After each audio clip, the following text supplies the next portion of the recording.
حضرت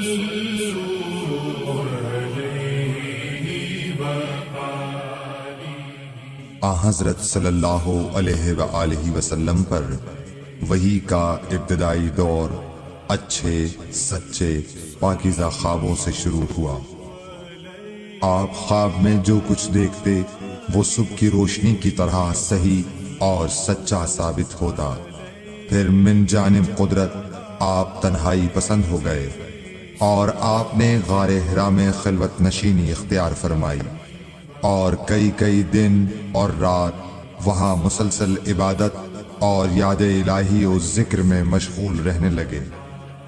جب تک گھر آنے کو دل نہ چاہتا توشہ ہمراہ لیے ہوئے وہاں رہتے۔ توشہ ختم ہونے پر ہی اہلیہ محترمہ حضرت خدیجہ رضی اللہ تعالی عنہا کے پاس تشریف لاتے اور کچھ توشہ ہمراہ لے کر پھر وہاں جا کر خلوت گزین ہو جاتے۔ یہی طریقہ جاری رہا یہاں تک کہ آپ پر حق منکشف ہو گیا اور آپ غار حرا ہی میں قیام پذیر تھے کہ اچانک حضرت جبرائیل علیہ السلام آپ کے پاس حاضر ہوئے اور کہنے لگے کہ اے محمد پڑھو۔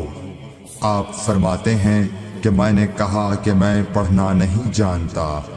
آپ صلی اللہ علیہ وسلم فرماتے ہیں کہ فرشتے نے مجھے پکڑ کر اتنے زور سے بھینچا کہ میری طاقت جواب دے گئی۔ پھر مجھے چھوڑ کر کہا پڑھو۔ میں نے پھر وہی جواب دیا کہ میں پڑھا ہوا نہیں ہوں۔ اس فرشتے نے مجھ کو نہایت ہی زور سے بھینچا کہ مجھ کو سخت تکلیف محسوس ہوئی۔ پھر اس نے کہا کہ پڑھ۔ میں نے کہا میں پڑھا ہوا نہیں ہوں۔ فرشتے نے تیسری بار مجھ کو پکڑا اور تیسری مرتبہ پھر مجھ کو بھینچا۔ پھر مجھے چھوڑ دیا اور کہنے لگا کہ پڑھو اپنے رب کے نام کی مدد سے جس نے پیدا کیا اور انسان کو خون کی پھٹکی سے بنایا۔ پڑھو اور آپ کا رب بہت ہی مہربانیاں کرنے والا ہے۔ بس یہی آیتیں آپ حضرت جبرائیل علیہ السلام سے سن کر اس حال میں غار حرا سے واپس ہوئے کہ آپ کا دل اس انوکھے واقعے سے کانپ رہا تھا۔ آپ حضرت خدیجہ کے ہاں تشریف لائے اور فرمایا کہ مجھے کمبل اوڑھا دو، مجھے کمبل اوڑھا دو۔ لوگوں نے آپ کو کمبل اوڑھا دیا۔ جب آپ کا ڈر جاتا رہا تو آپ نے اپنی زوجہ محترمہ حضرت خدیجہ رضی اللہ تعالی عنہا کو تفصیل کے ساتھ یہ واقعہ سنایا اور فرمانے لگے کہ مجھ کو اب اپنی جان کا خوف ہو گیا ہے۔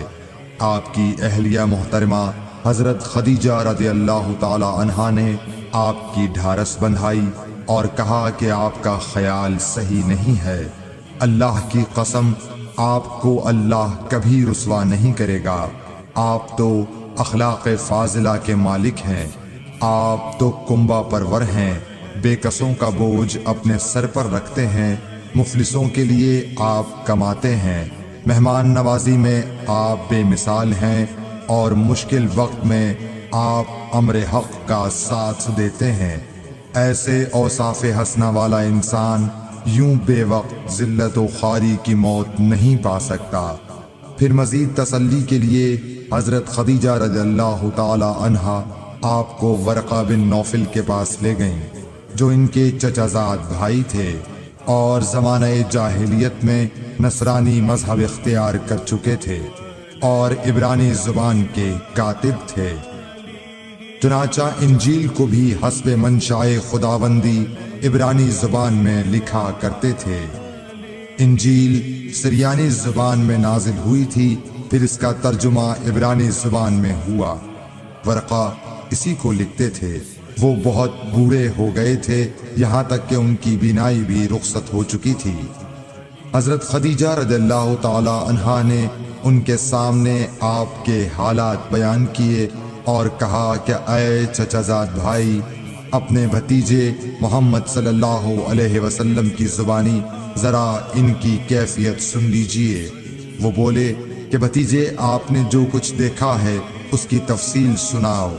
چنانچہ آپ صلی اللہ علیہ وآلہ وسلم نے از اول تا آخر پورا واقعہ سنایا، جسے سن کر ورقہ بے اختیار ہو کر بول اٹھے کہ یہ تو وہی ناموس معزز رازدان فرشتہ ہے جسے اللہ نے حضرت موسیٰ علیہ السلام پر وحی دے کر بھیجا تھا۔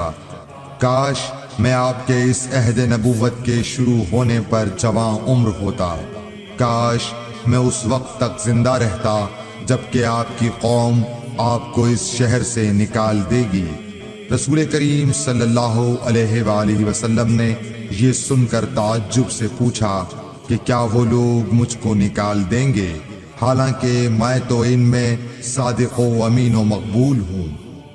ورقہ بولا، ہاں یہ سب کچھ سچ ہے، مگر جو شخص بھی آپ کی طرح امر حق لے کر آیا لوگ اس کے دشمن ہی ہو گئے ہیں۔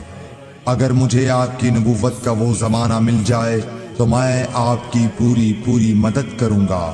مگر ورقہ کچھ دنوں کے بعد انتقال کر گئے، پھر کچھ عرصے تک وحی کی آمد موقوف رہی۔ صحیح بخاری حدیث نمبر 3۔